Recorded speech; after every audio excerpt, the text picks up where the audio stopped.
আসসালামু আলাইকুম everyone, welcome to my channel. আজকে আমি আপনাদের জন্য নিয়ে আসছি মজাদার আমসত্ত্ব। এখন আমের সিজন, এভাবে আমসত্ত্ব দিয়ে সংরক্ষণ করলে সারা বছর আমসত্ত্বটা খাওয়া যায়।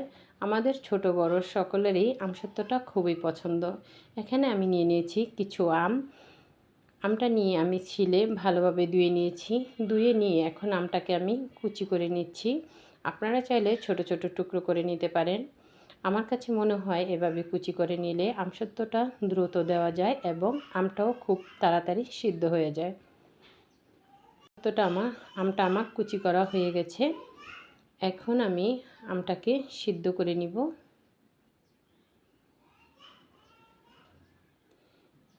এই আমটা সিদ্ধ করার সময় আমি কোনো পানি অ্যাড করব না। আমটাতে এখন আমি দিয়ে দিব চিনি। চিনিটা আপনাদের স্বাদ অনুযায়ী দিয়ে নেবেন। যদি কেউ আমসত্ত্ব টক পছন্দ করেন সে একটু কম দেবেন, যদি কেউ বেশি পছন্দ করেন তাহলে বাড়িয়ে দিবেন। আমি এখানে 4 টেবিল চামচ চিনি দিয়েছি। চিনিটা দিয়ে আমি ভালোভাবে নেড়েচেড়ে নিচ্ছি। নেড়েচেড়ে নিয়ে এখন এ পর্যায়ে আমি দিয়ে দিচ্ছি বিট লবণ। এখানে আমি 2 টেবিল চামচ বিট লবণ দিয়ে দিচ্ছি আর 2 টেবিল চামচ খাবার লবণ দিয়েছি। দিয়ে এখন আমি সবগুলো উপকরণ ভালোভাবে মিক্স করে নিব। মিক্স করে নিয়ে আমি কিছুক্ষণ ঢাকনা দিয়ে ঢেকে রেখে দিব। যেহেতু আমি চিনি আর লবণ দিয়েছি আম থেকে এমনিতেই অনেকটা পানি বেরিয়ে আসবে।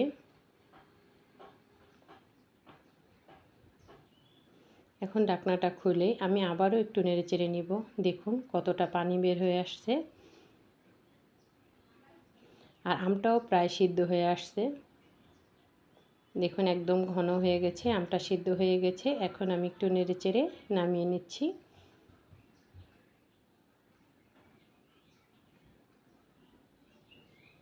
একদম সিদ্ধ হয়ে আমটা ঘন হয়ে গেছে। এখন আমটাকে আমি একটা চালনি দিয়ে চেলে নিব। আপনারা চাইলে আমটা যখন একটু ঠান্ডা হয়ে যাবে, ঠান্ডা হয়ে গেলে ব্লেন্ডারে ব্লেন্ড করে নিতে পারেন। আমি এবারে চালনি দিয়ে এভাবে চেলে নিচ্ছি। এই তো দেখুন আমটা চেলে নেওয়া হয়ে গেছে, একদম খুব সুন্দর হয়েছে। চেলে নিয়ে এখন আমি আমটাকে আবারও পাতিলে দিয়ে দিচ্ছি। দিয়ে এখন আমটাকে আমি কিছুক্ষণ নেড়েচেড়ে নিব যাতে আমে কোনো রস না থাকে আর আমটার ঘনত্ব আরও বেশি হয়। এই তো দেখুন নেড়েচেড়ে নেওয়া হয়ে গেছে। এখন আমটা টক হওয়াতে আমার কাছে মনে হয়েছে আর একটু চিনি দেওয়া লাগবে, এজন্য আমি আরও 2 টেবিল চামচ চিনি দিয়ে দিয়েছি। চিনিটা দিয়ে এখন আমি আবারও একটু নেড়েচেড়ে নিচ্ছি। এই তো দেখুন নেড়েচেড়ে নেওয়া হয়ে গেছে আর আমটাও একদম ঘন হয়ে গেছে। এখন আমি এখান থেকে কিছুটা আম উঠিয়ে রেখেছি। আমি এটাতে 3টা কালার করব, এজন্য আমি কিছুটা আম উঠিয়ে রেখেছি। এখন এটাতে আমি দিয়ে দিব চিনি ফ্লেক্স,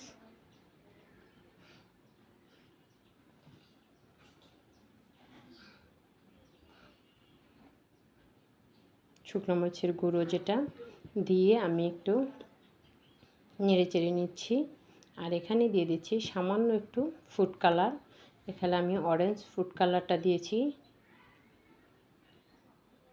আমসত্ত্বটা হালকা একটু কালার আসার জন্য।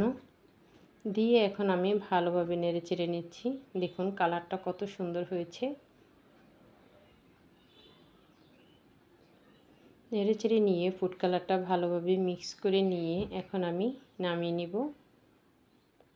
আর নামানোর আগে আমি ফ্রিজে উঠিয়ে দেখে দিয়েছি যে এটা যেরকম আমি দিয়েছি ওই রকমই আছে, তাহলে বুঝতে পারবেন যে আপনার আমসত্ত্ব দেওয়ার জন্য আমটা একদম রেডি।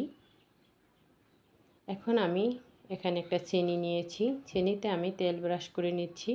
আপনারা চাইলে যে কোনো স্টিলের পাত্রে দিতে পারেন।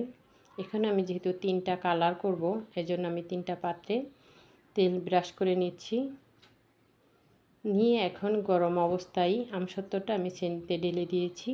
দিয়ে ব্রাশ দিয়ে সুন্দর করে গোল করে ফিনিশিং রাউন্ড দিয়ে দিয়েছি। দেখুন দেখতে কতটা সুন্দর হয়েছে, কতটা লোভনীয় হয়েছে। এখন আমি আরেকটা কালারের জন্য দিয়ে দিচ্ছি আরেকটা কড়াইতে কিছুটা আম, আর সাথে দিয়ে দিচ্ছি সবুজ ফুড কালার। যেহেতু এখন কাঁচা আমের সিজন, এই সবুজ ফুড কালারটা দিলে দেখতে ভালো লাগে, তাই আমি একটু ফুড কালার দিয়ে আবারও চিলি ফ্লেক্স দিয়ে ভালোভাবে নেড়েচেড়ে নিচ্ছি। নেড়েচেড়ে নিয়ে এখন আমি এটাকেও ঢেলে নিব।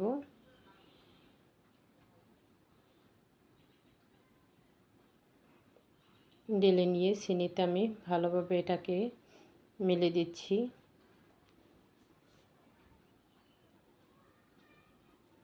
এখন আরেকটা কালারের জন্য আমি এখানে দিয়ে দিচ্ছি শুকনো মরিচের গুঁড়ো, সাথে দিয়ে দিচ্ছি সামান্য একটু পাঁচফোড়ন, দিয়ে এটাকে আমি এখন ভালোভাবে কিছুক্ষণ নেড়েচেড়ে নিচ্ছি। সাথে দিয়ে দিচ্ছি চিলি ফ্লেক্স সামান্য একটু, এটা যেহেতু একটু ঝাল ঝাল হবে এজন্য আমি একটু মরিচের গুঁড়াটা বেশি দিয়েছি, দিয়ে আমি ভালোভাবে নেড়েচেড়ে নিয়েছি। এই তো দেখুন ভাজা ভাজা হয়ে গেছে, আর দেখতেও কত সুন্দর হয়েছে কালারটা। এখন আমি এটাকে আরেকটা স্টিলের প্লেটে ঢেলে নিচ্ছি। ঢেলে নিয়ে এখন আমি পুরো প্লেটে এই আমসত্ত্বটা মেলে নেব।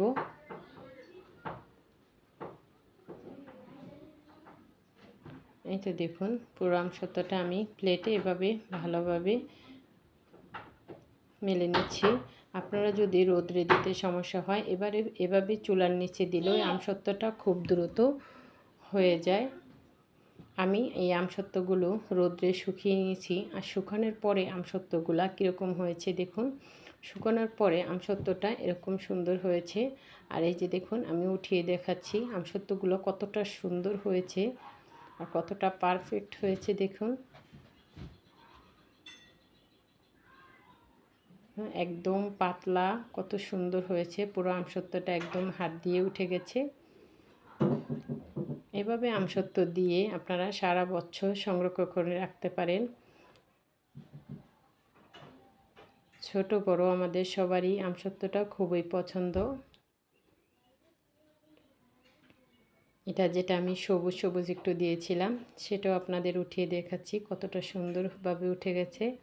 যেহেতু একটু তেল ব্রাশ করে দিয়েছি এজন্য আমসত্ত্বটা খুব ভালোভাবে উঠে গেছে, আর পাতলা কত সুন্দর হয়েছে দেখুন।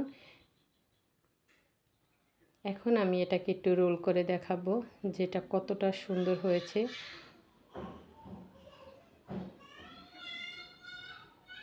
এটা দেখুন রোল করে নিয়ে আপনারা যেভাবে খুশি ইচ্ছে মতো এটাকে কাটিং করতে পারেন। আমি এটাকে গোল গোল একটু কাট করে আপনাদের দেখাচ্ছি এটা লেয়ারটা কত সুন্দর হয়েছে।